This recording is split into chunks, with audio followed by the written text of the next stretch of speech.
Comment on peut recevoir de l'argent à une date future de notre choix? Et en plus, avec la garantie de l'État. C'est grâce à ce qu'on appelle des obligations d'État OAT. J'en ai parlé dans une première partie que je vous invite à regarder.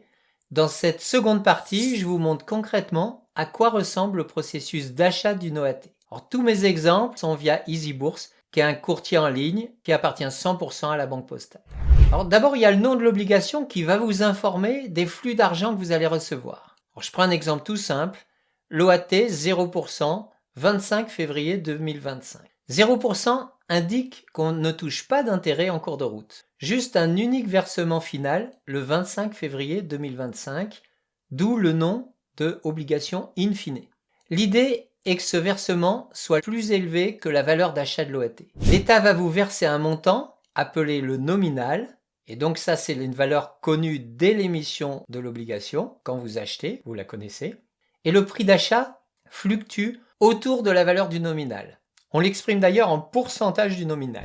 Il vous apparaît du coup clairement qu'il est stratégique d'acheter cette OAT quand elle vaut moins que 100% du nominal, puisque l'État garantit de nous rendre 100% du nominal à la fin. Alors là, je vous montre sur le tableau d'EasyBourse, qui vous explique les caractéristiques de l'obligation que vous achetez. Ici, vous voyez, type d'amortissement in fine, vous voyez nominal 1 euro et date d'échéance 25 février 2025. Alors, il faut savoir que le nominal n'est pas toujours de 1 euro. Il est souvent de 1000 euros et parfois même de 100 000 euros. Mais ici, on va juste vous montrer des exemples avec des nominaux de 1 euro. Alors, première chose, c'est ce qu'on appelle le calcul d'échéancier. Et donc, calculer quels sont les flux que l'État va vous verser. Donc, imaginons que j'achète l'OAT le 5 juillet 2023. Je vais recevoir un unique paiement de l'État français de 1 euro le 25 février 2025. Et vous voyez sur mon graphique d'échéancier, j'ai qu'un flux orange à la fin. Autre exemple, avec un taux différent de 0. Prenons l'OAT de 75%, 25 octobre 2027. Alors là, l'échéancier sera ponctué de coupons d'intérêt qu'on va recevoir, donc les petits flux bleus. Le nominal sert aussi de montant de référence pour calculer ces intérêts. Et du coup, ce qu'on peut savoir, c'est que chaque 25 octobre, on reçoit un intérêt qui est égal au taux de l'obligation, de 75% ici, fois le nominal. Le nominal est de 1 euro, donc on reçoit 0,0275 euros. Au dernier versement, on va recevoir 100% du nominal, qui ici est de 1 euro, plus l'intérêt, donc on va recevoir 1,0275 euros. Alors maintenant, j'ai acheté en fait le 26 juin 2023. Et donc, vous voyez sur la facture, vous voyez indiqué le prix d'achat comme 100,05% du nominal. Un petit peu plus que le nominal. C'est un premier surcoût à considérer. Ici, ça reste léger, mais on voit tout de suite que si l'OAT ne rapportait pas d'intérêt en chemin, ça suffirait à rendre cet achat pas rentable pour nous. Alors le deuxième surcoût, c'est ce qu'on appelle le coupon couru. En fait, on est en ce moment en juin, et le prochain coupon, il tombe en octobre. Et on va attendre 4 mois pour toucher notre premier coupon. Alors que normalement, c'est un coupon d'intérêt annuel, donc pour une année entière. Donc si vous voulez, en quelque sorte, lors de l'achat, on rembourse au vendeur une partie du premier coupon au prorata de l'année déjà écoulée. Et du coup, vous voyez dans le prix que je vais devoir payer, c'est 1,0005 plus le coupon couru 0,0185, ce qui fait 1,019 euros, qui est arrondi à 1,02 euros. Et puis vous voyez sur ma facture 2 euros de frais, mais du coup ces frais sont fixes. Et donc là ils sont très importants, mais ils vont devenir négligeables si on achète un montant d'obligation plus important. Si on achète 1000 euros, c'est des frais qui vont devenir plus négligeables. Pour conclure ici, il y a plusieurs critères lors de l'achat. Vous avez vu, certains sont en notre faveur et d'autres non. Donc le prix d'achat, c'est défavorable si il est plus grand que le nominal et favorable sinon. On a aussi les coupons d'intérêt qui jouent. Maintenant, la question est combien on gagne en prenant tout ça en compte. Les coupons, le prix d'achat qui est différent du nominal. Ce gain réel, il a un nom en finance, il s'appelle le taux actuariel. Faisons de la pratique. Essayons tout de suite ensemble d'acheter notre première obligation. Moi, je l'ai acheté du coup le 5 juillet, et donc l'OAT 0%, 25 février 2025. Et donc, vous voyez les caractéristiques, 94,7%, c'est avantageux pour moi, même sans coupon d'intérêt, puisque je sais que l'État me reversera 100%. Alors EasyBourse, il fait ce calcul pour moi. Il fait le calcul de ce taux actuariel et le calcul à 3,18%. Mais attention, ce chiffre est imprécis parce qu'il est sur le cours de clôture de la veille. Or, le prix varie tout le temps et donc il peut avoir changé depuis.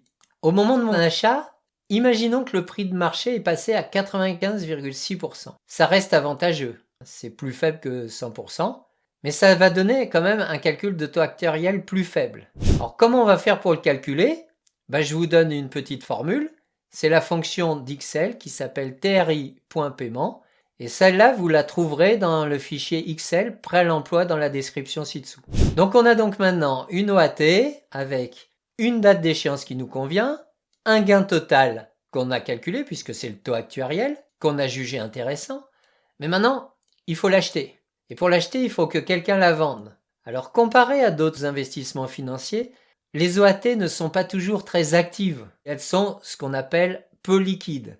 Parfois, il y a peu de vendeurs à un instant T. Voici les transactions qui étaient ouvertes sur cette OAT au moment de mon achat et l'évolution des prix d'achat cette dernière année. Alors le broker, le courtier EasyBourse, propose d'acheter automatiquement au prix de meilleure exécution.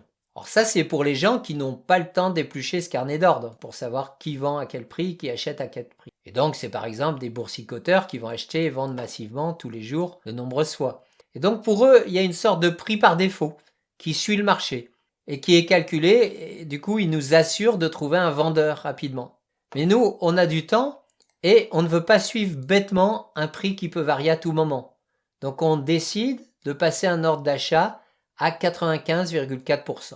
Donc c'est un peu plus avantageux que le prix suggéré par le broker. Et on espère qu'il y aura un vendeur en face au moment où la transaction va être passée. Au pire, si c'est trop bas, c'est pas grave et que personne ne s'est positionné comme vendeur à ce prix, au bout de quelques temps, une heure, moins, on pourra toujours augmenter. Et cette approche va nous permettre de garder le contrôle sur nos dépenses. Mais en fait, c'est vrai que le faible nombre de transactions est quand même un défaut des OAT.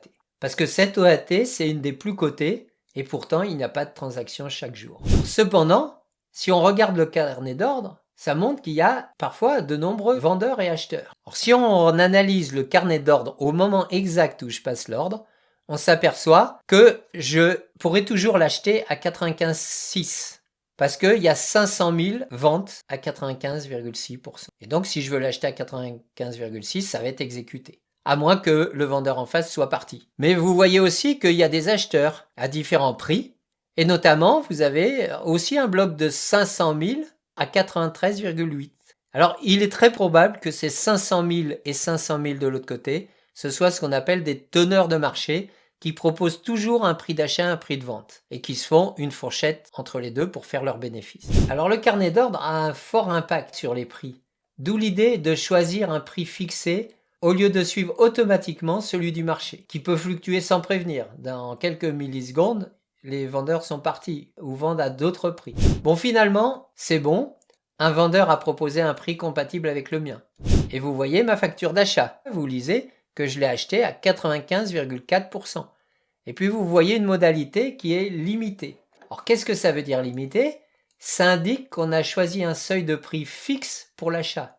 Donc l'achat a lieu automatiquement si quelqu'un vend à un prix inférieur. Alors voilà donc, moi j'ai payé 95,4% et maintenant je n'ai plus qu'à attendre février 2025 pour recevoir mes 100% de 1 euro sur mon compte en banque directement versé par l'État. Comme c'est expliqué dans la première partie que je vous conseille de voir, c'est un placement plus sûr que le classique livret bancaire, avec en plus une bonne rentabilité.